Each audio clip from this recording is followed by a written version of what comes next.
Bismillahirrahmanirrahim. Assalamualaikum warahmatullahi wabarakatuh.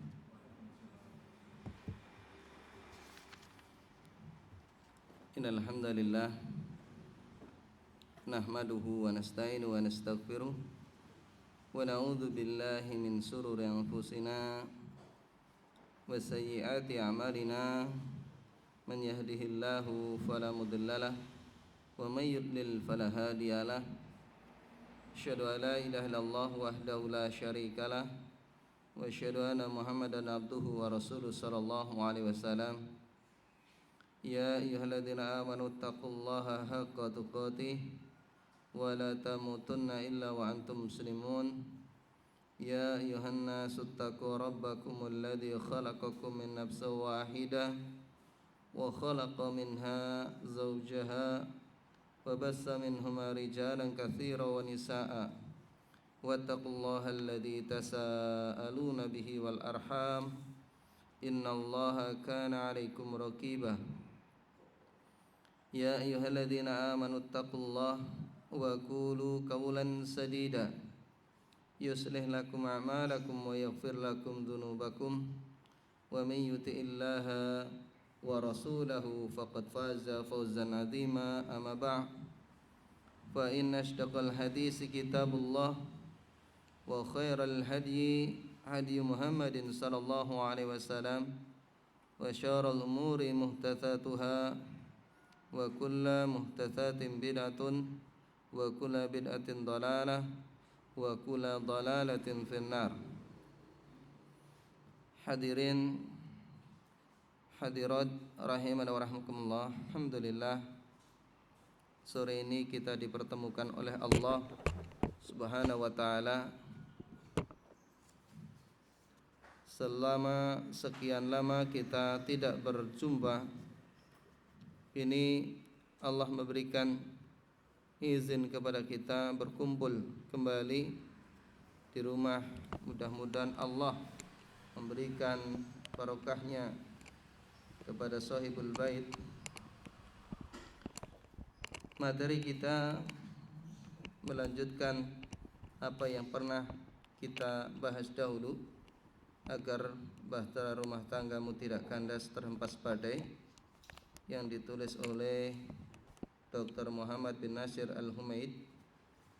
Dan kita menginjak sebab-sebab perceraian dari pihak suami.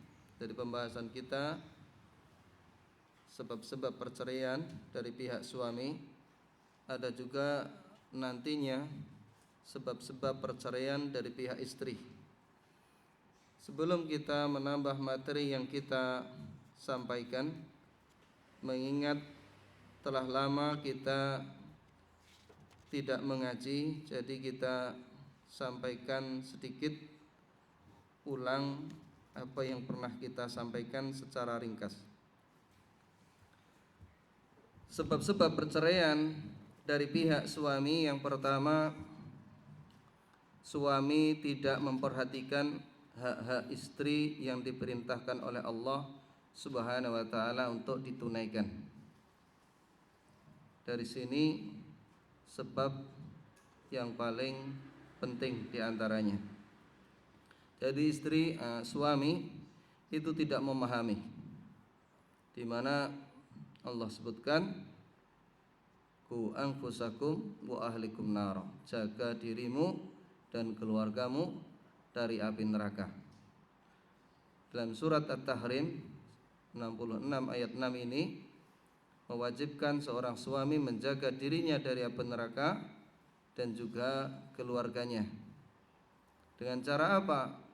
Dengan cara menuntut ilmu, mendidik istrinya, mendidik keluarganya, anak-anaknya.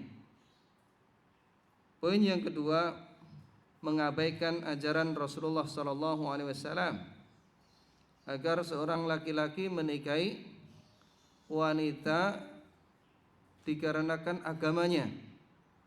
Ini anjuran Nabi SAW. Seperti dalam hadis yang sahih, tungkahul mar'atu li arba'in, wanita dinikahi karena 4 perkara. Lima liha, pertama karena hartanya, wali jamaliha karena kecantikannya, kemudian wali diniha, kemudian agamanya, ya. Wali hasabiha, wali jamaliha, wali diniha, karena nasabnya, karena kecantikannya, yang keempat karena agamanya. Fatfar bitadiddin taribat yadaka, pilihlah agamanya, niscaya engkau akan beruntung. Ini disebutkan dalam Fathul Bari Ibnu Hajar Asqalani. Kemudian poin yang ketiga, sebab-sebabnya perceraian dari pihak suami karena adanya kelalaian atau keteledoran dalam rumah tangga tersebut, ya. Seperti apa? Seperti suami tidak membiasakan di rumahnya untuk berzikir kepada Allah, membaca Al-Quran dan lain sebagainya. Kemudian juga poin yang keempat, sebab perceraian dari pihak suami, kurang sabarnya seorang suami. Jadi ada tipe-tipe suami yang mereka tidak memiliki kesabaran, yaitu sabar di dalam mendidik, sabar di dalam menanti, sabar di dalam menjalankan ibadah-ibadah, melihat kekurangan-kekurangan istri, melihat kekurangan-kekurangan anak, tidak sabar. Jadi maunya, ya, langsung jadi bagus, seperti apa yang ada di kisah-kisah, di cerita-cerita. Ini kurang sabar. Oleh karena itu Rasulullah SAW menyebutkan, istausu bin nisa'i khairan fa innahunna khuliqna min dhila'in. Saling berwasiatlah di antara kalian untuk berbuat baik kepada kaum wanita, karena mereka diciptakan dari tulang rusuk, asalnya adalah bengkok. Kalau kita diamkan tetap dalam kebengkokan, kalau kita luruskan bisa retak, maka pelan-pelan sabar. Kemudian yang kelima, suami tidak mampu mengendalikan marah. Ini, ya. Jadi manajemen marah asalnya boleh, tetapi perlu diketahui apabila tidak pada tempatnya akan ditunggangi, kendalikan oleh syaitan, di mana seseorang marah bukan karena Allah, bukan karena agamanya, tapi marah karena sesuatu hal yang bisa jadi tidak pada tempatnya, ya. Rasulullah SAW menyebutkan, laisa syadidu bisyur'ah, tidaklah orang kuat itu yang mampu membanting lawan, tidak. Innama syadidu alladhi yamliku nafsahu 'indal ghadab, tapi orang yang kuat itu mereka yang mengendalikan jiwanya ketika dia marah, adalah orang yang kuat, ya. Meskipun dalam keadaan kacau balau, ya tenang dulu, sabar dulu, tahan marah. Kenapa? Marah ini meskipun dahsyat, memporak-perandakan sesuatu, tidak bisa membuka simpulan-simpulan, tidak bisa. Oleh karena itu, bila seseorang marah, hendaknya dia berlindung kepada Allah, dan dia berwudu, dia duduk, dan dia tidur. Masih marah lagi, pindah tempat, ya, dari ruang kamar pindah ruang tamu. Masih marah lagi, pindah ke masjid, seperti dilakukan oleh Ali bin Abi Thalib, ya, seperti itu. Jadi selagi untuk bisa dihindari, apalagi masalah sesuatu yang sifatnya bukan prinsip, ya. Ana rajulan qala lin Nabi sallallahu alaihi wasallam ausini. Ada seseorang yang datang kepada Rasulullah sallallahu alaihi wasallam. Ya Rasulullah, wasiatkanlah kepadaku. Qala la taghdab. Faraddada mirah. Rasulullah bersabda, janganlah kamu marah. Laki-laki ini mengulang beberapa kali. Rasulullah menjawab sama. La taghdab, jangan marah. Kenapa Rasulullah menyebutkan seperti ini? Ada yang menyebutkan karena laki-laki ini tidak mampu mengendalikan marah atau mudah marah. Ya.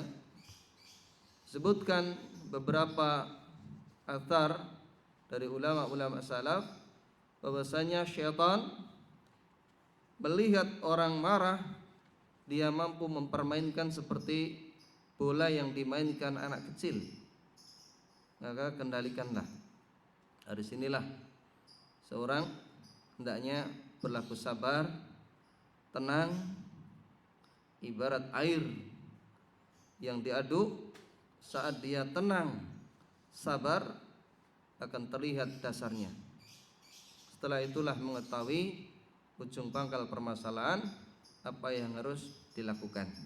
Berapa banyak orang yang tidak cross check dahulu, tidak tabayun dahulu, ya, akhirnya menyesal di belakang. Ada yang pernah seperti ini? Ya, tidak ada, alhamdulillah. Kemudian poin berikutnya kita masih mengulang yang keenam, akhlak yang buruk suami. Akhlak yang buruk suami yang sering menyebabkan sang istri meminta cerai. Ya, bisa jadi suami orangnya kotor lidahnya, suka mencaci, suka mengutuk, suka memukul istri.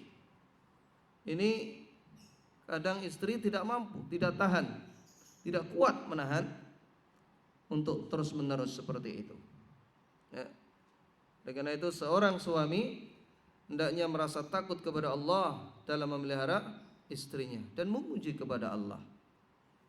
Ya. Rasulullah sallallahu alaihi wasallam banyak dalam hadisnya, istausu binisa'i khairan. Berwasiatlah kalian kepada wanita atau istri-istrimu dengan kebaikan. Jadi kalau kita memberikan nasihat kepada anak, perlu diulang-ulang, istri juga seperti itu. Perlu diulang. Dari situlah firman Allah Ta'ala banyak mengulang-ulang tentang permasalahan sesuatu. Kemudian poin yang ketujuh, karena suami yang merebut harta istrinya, ini juga bisa penyebab perceraian dari pihak suami. Suami ini ngerusoi kalau bahasa kita. Tapi perlu diketahui harta dilihat dari asalnya. Apabila seorang istri mendapatkan harta dari mertua, dari orang tua, warisan ataupun hadiah dan lain sebagainya, maka itu haknya istri. Apabila istri memberikan dan keridhaannya, boleh, sah. Jadi kalau istri mendiamkannya, dia tidak boleh menyindir, tidak boleh meminta, merengek-rengek, menakut-nakuti, minteri, tidak boleh.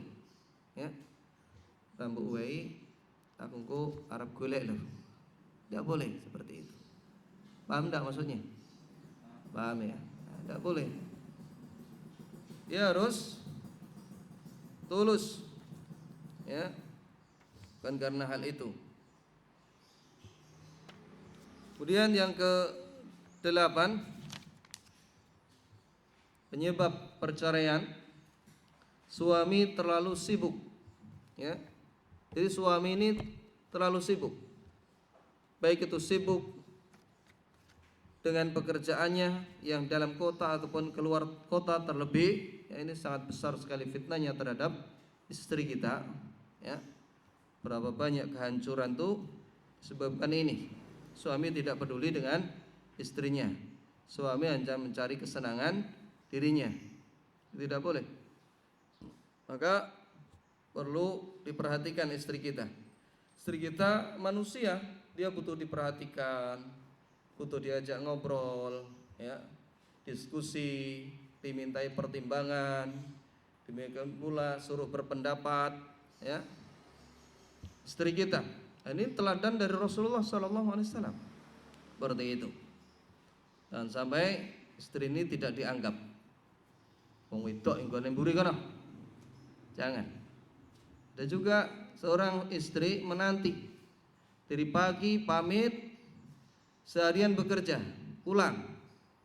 Setelah pulang, dia di depan HP terus sampai larut malam. Sampai istrinya menanti kelelahan, akhirnya tidur sendirian. Jangankan diajak ngobrol, dekat pun tidak. Padahal si istri ini sudah merias dirinya, memakai wangi-wangian, ya. Permadani sudah dihamparkan, tapi tidak dihiraukan. Nah, ini bisa lambat atau cepat menjadi keretakan hubungan. Dannya diajak ngobrol, diskusi. Ya, Rasulullah biasa bicara dengan istrinya sebelum tidur. Biasa ngobrol sesaat dengan istrinya. Jadi jangan hanya beralasan karena sibuk dia tidak lagi memperhatikan istrinya.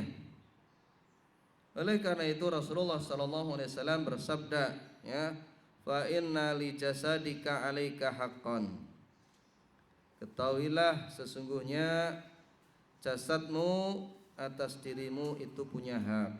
Maksudnya apa? Jiwa kita juga punya hak. Kalau orangnya itu tidak peduli bisa mudah sakit, dia punya hak untuk diperhatikan. Mentang-mentang dia bertahan begadang, tiap begadang sampai jam 3, ya, harus diperhatikan hak badan kita. Wa inna li'ainika 'alaika haqqan. Matamu juga punya hak, ya. Wa inna li zaujika 'alaika haqqan. Sesungguhnya istrimu atas dirimu juga punya hak. Punya hak, ya. Apa di antara hak istri? Pertama, mendidiknya, ya kan? Sebagaimana nanti juga kita bahas. Kemudian juga antut imuha idza ta'imta, memberi makan bila makan. Jadi kalau kita makan bakso di luar, ingat dengan istri. Di rumah sambel, dia pengen sate, beli sate. Pengen bakso, beli bakso. Terserah, tidak perhatian dengan di rumah. Kasihan istri kita. Dia cuma dengan sambel, dengan garam, dengan sayur, ya. Seharian cuman itu saja. Kasihan. Butuh perbaikan gizi juga, ya. Jangan cuman suami. Kalau perlu sekali waktu diajak pergi bersama. Ayo kita jalan-jalan, refreshing, ya. Berikan kelonggaran agar hatinya tidak suntuk di dalam rumah. Nyuci, ngepel, masak, nyetrika, seperti itu terus, ya. Kasihan. Meskipun cuman beli es dawet, tidak apa-apa kan? Boleh apa tidak? Boleh. Apa menyampai 50.000? Tidak kan? Tidak. Itu sudah senangnya bukan main. Yuk tak gonceng, yuk kita jalan-jalan. Udah senang. Tapi jarang orang itu memperhatikan istrinya seperti itu. Kamu-kamu, aku-aku. Malah yang paling parah itu keluar masuk tidak pernah bersapa. Seakan-akan itu individu-individu. Kamu-kamu, aku-aku. Perlunya makan ya makan, sudah itu tidur. Tidak pernah kayak robot ketemu robot. Ini jangan sampai seperti itu, ya. Ini Rasulullah SAW menasihatkan seperti itu, bahwa istri kita juga punya hak. Ya, wa antaksuha idak tasaita, memberi pakaian kalau kita berpakaian. Kalau kita mampu berpakaian rapi, istri kita juga harus diberi pakaian yang rapi, ya. Diberi pakaian yang rapi agar istri senang. Jangan orang melihat kita rapi, istri kita kumuh, ya bajunya sudah lusuh, kasihan istri kita. Kemudian juga wala tuqabbih, ini hak istri, jangan dijelek-jelekan. Ya, tidak boleh, apalagi yang dijelek-jelekan terkait dengan anggota badan. Wah, ini menyakitkan. Kenapa? Loh, ini sudah dari sananya kok. Ya kan? Ben aku dek seneng karo kowe iki. Bilangnya tidak senang, tapi anak itu sudah ndridil lagi. Ya. Apa ini? Ngapusi. Ya. Kalau kepepet dia tidak punya ucapan yang lain. Tapi kalau dia lagi jengkel seperti itu, tidak adil namanya. Tidak adil. Ya. Ya harus adil. Seneng ya seneng lah, lahir batin. Kalau perlu dilafadzkan, ya, aku jan seneng tenan karo kowe iki. Apa sih beratnya? Berapa sih mahalnya? Enggak ada kan? Pernah enggak kita sampaikan seperti itu? Wes, nenek sing wani jawab. Enggak ada yang berani jawab. Ya kita sampaikan. Ya, pujian-pujian sedikit. Wah, masakan mukijan elok tenan Dik. Katakan, ya sambal mukijan iki cara karo nang dalan ke padha iki. Katakan seperti itu. Istri biar senang. Isane aja mung maido tok. Ya, jangan pokopi iki. Stangine awan, buka kerodong nyicipi sithik bablas ra gelem mangan, ngono cek karo bengong nyuwara lagi yang tidak menyenangkan. Ora istri itu gregeten jane. Ya, bisanya cuma ngampet di dalam hati. Mungkin begitu umahat ya. Perkewo. Iya seperti itu. Ya. Kemudian yang kesembilan, penyebab perceraian itu menganggap remeh perceraian dan merendahkan kedudukannya.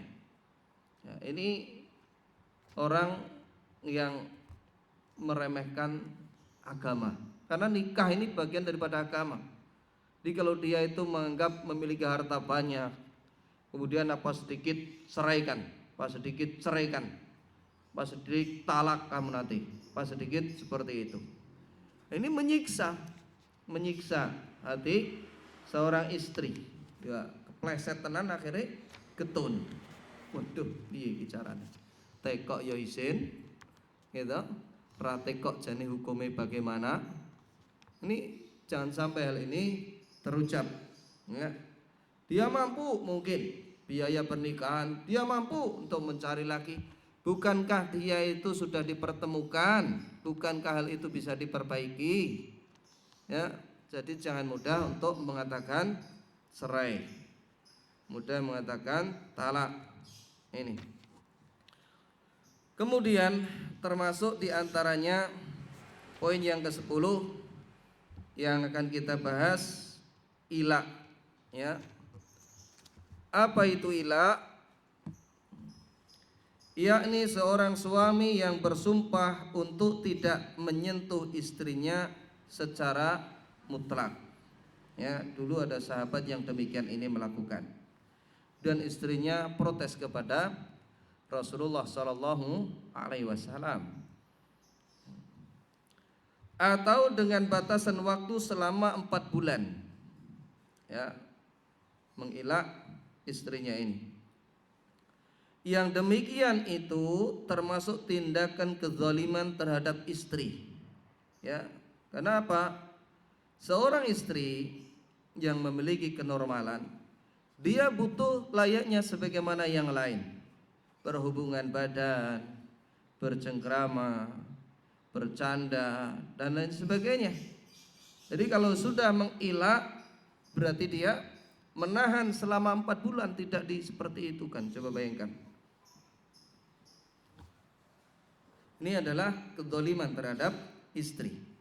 Sehingga si istri berhak meminta cerai setelah berlalu 4 bulan masa sumpah sang suaminya. Ya.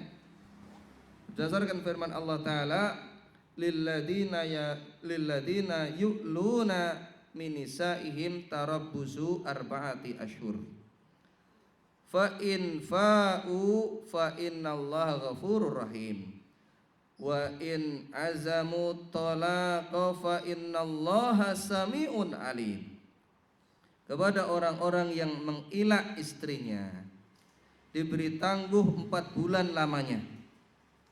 Kemudian jika mereka kembali kepada istrinya, rujuk, ya, maka sesungguhnya Allah Maha Pengampun lagi Maha Penyayang. Dan jika mereka berazam bertetap hati untuk mentalak, maka sesungguhnya Allah Maha Mendengar lagi Maha Mengetahui. Dalam surat Al-Baqarah surah yang kedua ayat 226-227.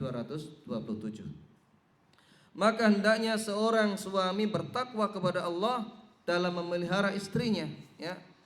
Jangan sampai zalim atau menzalimi istrinya dengan menghilangkan haknya. Nabi SAW bersabda, "Iyyakum wa dzulma fa inna dzulma dzulmatun yaumal qiyamah." Berhati-hatilah kalian dari bersikap berbuat zalim, karena zalim ini merupakan kegelapan nanti pada hari kiamat. Jadi orang-orang zalim itu berbahaya, ya, termasuk juga, ya, dakwatul mustajab, doa yang mustajab orang yang dizalimi itu. Coba kalau bayangkan istri ini berdoa kepada Allah, "Ya Allah, panjenengan paringi gantos sing langkung sae tinimbang riyin kala wau." Coba bayangkan. Kemudian Allah kabulkan. Apa enggak mengerikan? Apa enggak kita itu mundur teratur? Ya, malu. Makanya kita tidak boleh berbuat zalim. Seorang suami selayaknya melaksanakan perbuatan yang dianjurkan Allah Subhanahu wa taala, yakni kembali menggauli istrinya setelah sumpahnya berlalu 4 bulan. Jadi kalau menggauli istrinya berarti ini sudah rujuk kembali, ya. Itu untuk menerapkan firman Allah, fa in fa'u fa innallaha ghafurur rahim. Kemudian jika mereka kembali kepada istrinya, maka sesungguhnya Allah Maha Pengampun lagi Maha Penyayang. Kalau itu tidak dilakukan, maka dia wajib menceraikannya, ya, jika istri menginginkannya. Namun jika si istri mau bersabar demi kemaslahatan, kebaikan anak-anaknya, mungkin anak-anaknya sudah terlanjur banyak, dan karena dia takut terjatuh kepada perbuatan yang haram, setate kok rondo umpamanya, ya, maka boleh baginya tidak meminta cerai. Bahkan dia akan mendapatkan pahala berlipat-lipat di sisi Allah dengan izinnya. Dan semoga Allah, ya, membimbing suaminya pada masa yang akan datang. Diharapkan ada perubahan suaminya. Dari bahasan ini, seorang mengelak istrinya ini adalah perbuatan yang sebenarnya tidak layak, ya.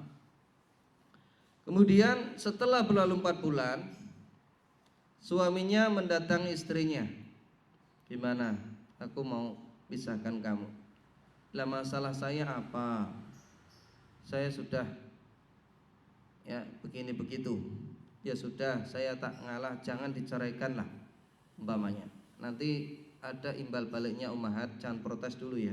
Nanti di belakang itu ada poin sendiri bagaimana sikap seorang istri terhadap suami juga, ya. Jadi seperti itu dibolehkan, ya. Wa may yattaqillaha yaj'al lahu min amrihi yusra. Seandainya dia karena pertimbangannya sudah demikian, dia bersabar, maka seperti ini menurut Syekh adalah dibolehkan, ya. Dan barang siapa yang bertakwa kepada Allah, maka Allah menjadikan baginya kemudahan dalam urusan-urusannya. Dalam surat At-Thalaq ayat 4. Poin berikutnya yang ke-11, ini masih poin-poin yang berat bagi ummahat, ya. Seringkali penyebab perceraian adalah masalah pendidikan anak. Pendidikan anak. Yang demikian itu adalah karena kebodohan suami, seperti yang kita sampaikan di atas. Kewajiban seorang suami pertama kali memang menuntut ilmu. Dari ilmu itulah nanti dia mendidik istrinya, mendidik anak-anaknya. Bagaimana si istri harus bersikap kepada anak-anaknya. Dia selalu memfilter apa yang ada di dalam rumah, menyaksikan gerak-gerik semua anggota keluarga, ditimbang dengan timbangan syariat. Ini benar apa tidak? Seperti itu. Ya. Seringkali kita menjumpai suami mengancam akan menceraikan istrinya karena persoalan tersebut. Menganggap apa? Menganggap tidak bisa mendidik. Seharusnya ia percaya bahwa semua itu adalah takdir dan qada Allah, meski manusia telah berusaha. Allah Subhanahu wa taala berfirman, "Wa rabbuka yahluku ma yasha wa yahtar, makana lahumul khiyarah." Dan Rabbmu menciptakan apa yang Dia kehendaki dan memilihnya. Sekali-kali tidak ada pilihan bagi mereka. Dalam surat Al-Qasas ayat 68. Allah juga berfirman, yahabu liman yasha'u inasan wa yahabu liman yasha'u dzukur au yuzawwizuhum dzukranan wa inasan wa yaj'alu man yasha'u aqiman. Dia memberi anak laki-laki, ya, anak perempuan kepada siapa yang dikehendaki, dan memberikan anak laki-laki kepada siapa yang Dia kehendaki. Atau Dia menganugerahkan kedua jenis laki-laki dan juga perempuan kepada siapa yang dikehendaki. Dan Dia menjadikan mandul siapa yang dikehendakinya. Dalam surat Asy-Syura ayat 49-50. Dari sini perkara-perkara anak itu kok perempuan lagi. Ki apane ki jane umpamane ya. Judeg. Kemudian awas wedok meneh tak ijol kowe. Pegat kowe. Tak cerai, tak talak kowe dan lain sebagainya. Nih, tidak boleh seperti itu. Tidak boleh memberikan ancaman berdasarkan apa? Ketentuan yang menentukan itu adalah Allah Subhanahu wa taala. Karena ada orang-orang yang seperti ini tipenya. Apa yang istri tidak mampu itu dipletet koniso. Piye caranya? Kasihan istri kita. Bukan ranahnya, bukan kemampuannya di situ, bukan. Takdir dari Allah Subhanahu wa taala. Demikian pula mau laki-laki mau perempuan, hendaknya kita bersyukur kepada Allah. Melihat berapa banyak orang yang hanya ingin punya anak saja sudah tidak bisa. Ini jangan seperti orang-orang jahil, orang-orang Quraisy zaman jahiliyah. Mereka marah kalau memiliki anak perempuan, senang kalau punya anak laki-laki. Ini Allah memberikan janji bahwa barang siapa dia mendidik anaknya perempuan, ya, nanti dia akan menjadi tameng dalam neraka. Dia akan masukkan ke dalam surga, tentunya dengan catatan dia beriman. Ini poin yang ke-12. Terkadang suami tidak menyukai sikap satu di antara sikap istrinya, sebagai akibat dari membandingkan si istri dengan wanita lain yang lebih cantik, ya, lebih bagus agamanya, lebih baik akhlaknya, lebih tinggi ilmunya, atau lebih pintar darinya, dan lebih unggul dalam hal-hal lain, sehingga si suami menjauhi si istri tanpa istri berbuat serong atau melakukan perbuatan yang salah. Ini adalah bentuk kekeliruan, ya. Bukankah dahulu merupakan pilihan-pilihannya sendiri, dia yang menambatkan hatinya pada diri istrinya, kemudian dia pinang, kemudian dia dapatkan dari istrinya beberapa orang anak. Setelah itu berjalannya waktu, mulai ada kejenuhan. Istriku kok ya ora kaya ngono kae, cekatan, pinter golek duit, luas grapya. Terus dibanding-bandingkan dengan yang lain. Tidak boleh seperti ini. Karena apa? Kemampuan orang berbeda-beda. Kelebihan orang juga berbeda-beda. Jangan suruh sama. Ya, kita sendiri bandingkan dengan orang lain, mau tidak? Tidak mau.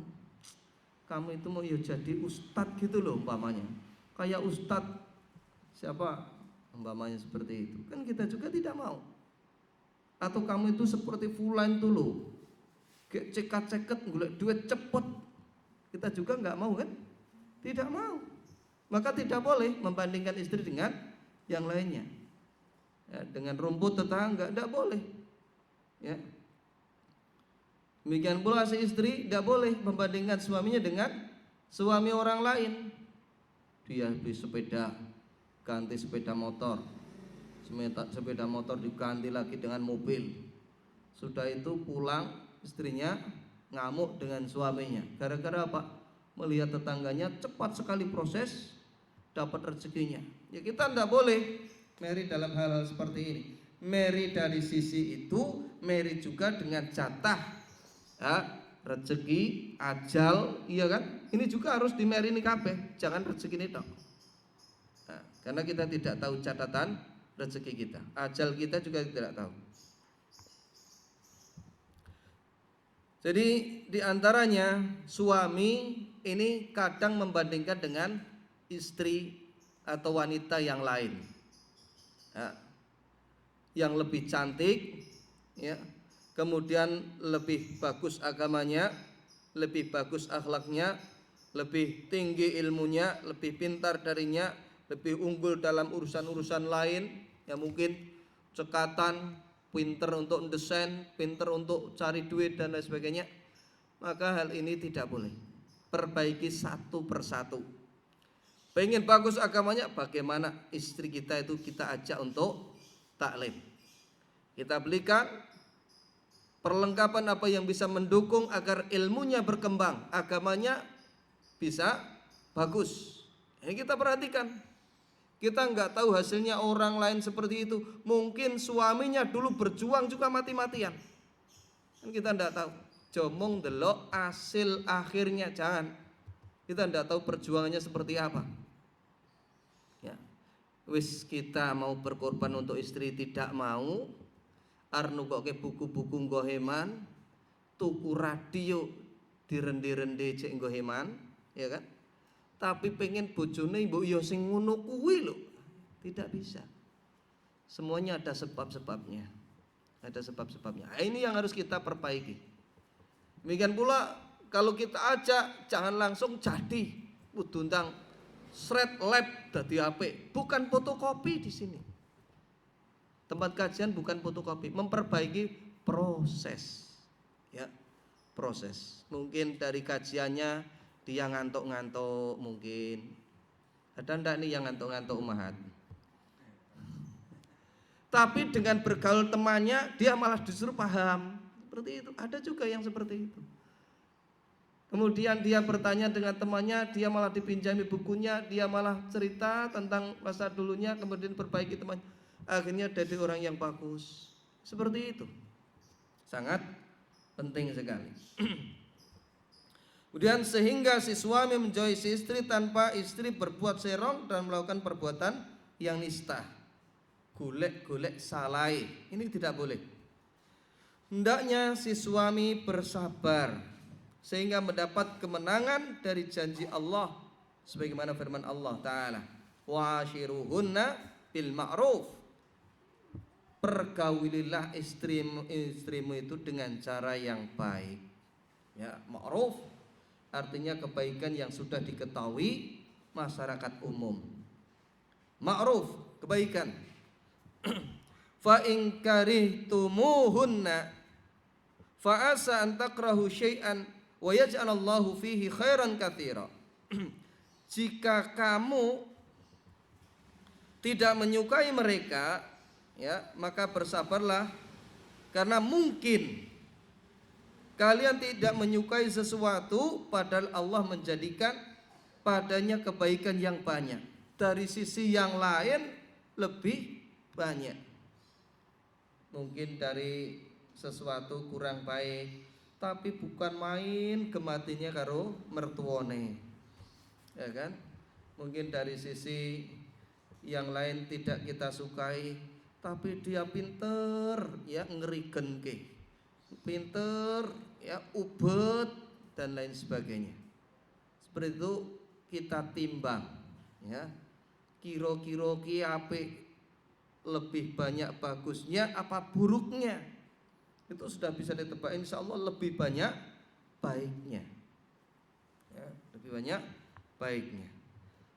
Oleh karena itu Allah sebutkan, ya, jika tidak menyukai sesuatu, manusia ini bukan malaikat, bukan. Jadi kalau suruh sempurna tidak bisa.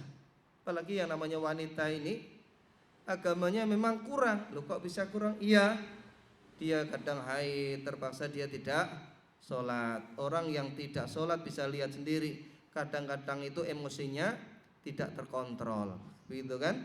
Seperti itu. Ini maklum, tabiat wanita memang seperti itu. Nggak bisa haid, malah bingung, ya, malah bingung. Makanya ini harus bersabar dia. Tidak ada sesuatu yang tidak disukai, tapi kata Allah, Allah menjadikan padanya kebaikan yang banyak. Mungkin di sisi lain lebih banyak kebaikannya. Dalam surat An-Nisa, surat yang keempat ayat 19.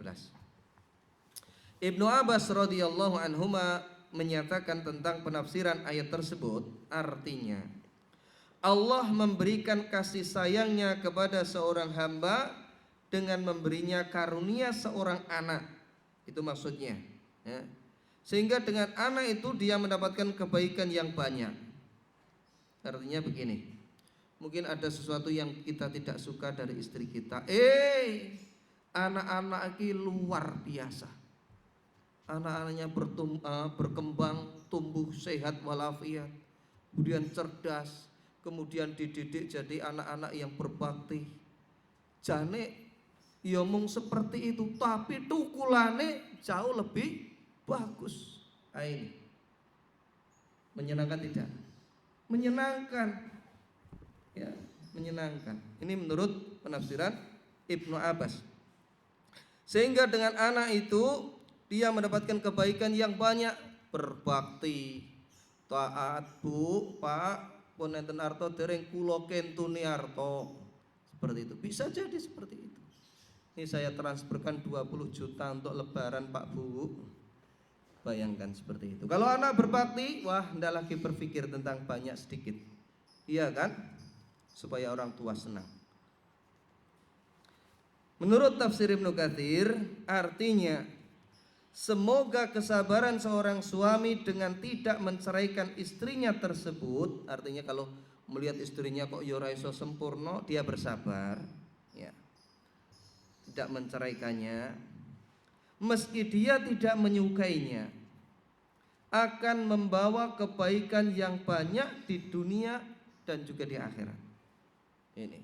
Jadi kalau kita itu umpamanya istri kita harus, kalau ada karakter 10 ini harus penuhi semuanya, nanti keliling jagat kelihatannya kayaknya tidak dapat, ya kan? Tidak dapat. Kenapa? Manusia, ya, delala praupane ayu, atine kurang apik. Delala atine apa? Praupane wayu, nah esuk kaya betet ae. Paham enggak maksudnya? Wat. Ada juga seperti itu, ya. Makanya kalau dia baik, ya, itu sudah kita syukuri, ya, kalaupun tidak sempurna. Jadi akan membawa kebaikan di dunia dan juga di akhirat. Sementara Imam Asy-Syaukani menyatakan artinya, ya, semoga akhirnya akan menyenangkan suami juga. Artinya apa? Mungkin ada sesuatu yang tidak kita sukai, tapi Allah menjadikan kebaikan yang banyak. Ditafsirkan Asy-Syaukani, bisa jadi saat-saat ini dia tidak menyukai, satu saat akhirnya meridhoi, ya, menjadikan dia senang terhadap istrinya. Ini dengan hilangnya ketidaksukaannya itu akan berganti dengan rasa cinta. Dengan itu dia mendapatkan kebaikan yang banyak karena hubungan harmonis yang terus berlangsung dan memiliki banyak anak. Ini. Jadi berapa banyak orang itu biasa saja, tapi masya Allah ya, akhlaknya itu bagus, tepo seliro, grapya, unggah-ungguhe punya, demikian pula ngajeni dan lain sebagainya. Ini sudah kebaikan yang banyak. Bandingkan umpamane praupane wayu ning mamah ae karo wong lanang umpamane. Saking gematine sing lanang ratangi didusi. Paham dah maksudnya? Siram banyu ember. Seperti itu. Nah, makanya kita harus bersyukur ya. Rasulullah sallallahu alaihi wasallam bersabda, la yafraq mu'minun mu'minatan in kariha minha khalqan radiya minha akhar. Janganlah seorang lelaki mukmin membenci istrinya yang mukminah. Bila dia membenci sebagian akhlaknya, niscaya dia akan rela dengan akhlak yang lainnya. Dari sini kita paham bahwasanya tidak bisa istri itu suruh sempurna, tidak bisa, karena dia manusia. Rasulullah sudah menyebutkan kullu bani adam khata wa khairul khata'ina tawwabun. Setiap anak Adam itu pasti punya salah, dan sebaik-baik punya orang yang punya salah adalah bertobat. Hadis riwayat Bukhari dan juga Muslim. Dari sini istri kita pasti ada salahnya juga, bukan malaikat, ya. Kalau istri saja punya salah, bagaimana dengan orang-orang yang lain? Makanya kalau seperti itu pemahaman kita, insya Allah hati kita longgar, ya. Wah beda orang aku musuh, tidak, karena beda sisi tapi ada persamaan sisi yang lain yang lebih banyak. Diriwayatkan juga dari Ibnu Umar, habis ya waktunya. Diriwayatkan juga dari Ibnu Umar radhiyallahu anhuma bahwa beliau berkata, sesungguhnya rumah yang paling sedikit adalah rumah yang dibangun di atas rasa cinta. Akan tetapi orang-orang bergaul atas dasar Islam, hubungan kekerabatan dan akhlak yang baik. Ya, dengan sanad Ibnu Arabi meriwayatkan, qanon Syekh Abu Muhammad bin Abi Zaid, ya, memiliki ilmu, ketekunan beragama dan kedudukan yang menonjol. Jangan bandingkan dengan kita. Ini ulama, ya, ilmu bagus, agamanya, kedudukannya menonjol, namun dia memiliki istri yang buruk perangainya. Ini sudah disebutkan terang-terangan, perangainya buruk. Si istri lalai dalam memenuhi hak-haknya. Hak siapa? Hak suaminya. Ini seorang istri yang saleh itu dia wajib mengetahui tentang hak-hak suaminya. Jangan sampai dia lalai. Ya, karena di sini ulama menyebutkan yang lalai dari hak suaminya ini adalah apa? Seorang istri yang buruk perangainya. Kemudian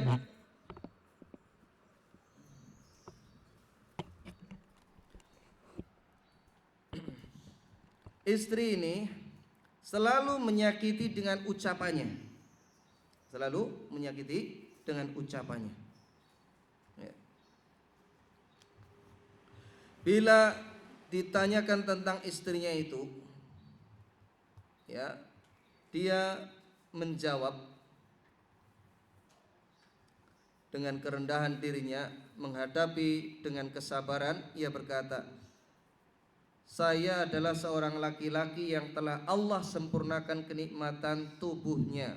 Artinya meskipun memiliki kekurangan, dengan sebab istri tersebut Allah sempurnakan tubuhnya, dia memiliki anak, mampu melahirkan. Ini. Kemudian juga pengetahuan, maksudnya Allah memberikan kelebihan pada ulama tersebut ilmu. Dia bisa bersikap dengan ilmu tersebut, ya. Bahkan juga budak belian yang dia milikinya bisa jadi istriku itu diciptakan oleh Allah sebagai balasan dari dosa-dosaku. Dia husnudzon kepada Allah Subhanahu wa taala. Aku khawatir bila aku menceraikannya akan turun balasan yang lebih berat lagi. Artinya apa? Dia diceraikan, maunya cari ganti yang lebih baik, ternyata jauh lebih buruk. Nah, ini yang dikhawatirkan seperti itu ucapan orang yang berilmu tersebut. Semua yang kami paparkan ini mengandung nasihat bagi orang-orang yang berpikir, maka sudah selayaknya orang yang kondisinya demikian itu hendaknya bersabar. Namun boleh saja ia menikahi wanita lain tanpa menceraikan istrinya yang pertama, karena Allah berfirman, fankihu ma taba lakum minan nisa'i matsna wa thulatsa wa ruba'. Nikahilah apa yang wanita yang baik-baik, ya, yang lain yang kalian senangi 2, 3 atau 4, tetapi dengan catatan kita mampu, ya, mampu berbuat adil. Jadi orang mung grengseng pengen tok tapi tidak punya modal. Ini jangan sampai. Pengennya menghidupkan sunnah, akhirnya malah dia berbuat zalim, meninggalkan kewajiban. Jangan sampai seperti ini. Walaupun itu hal yang dibolehkan. Ya, sehubungan dengan waktu telah habis, mungkin ini yang kita sampaikan pertemuan sore ini. Mudah-mudahan bermanfaat untuk saya sendiri, selebihnya untuk hadirin semuanya.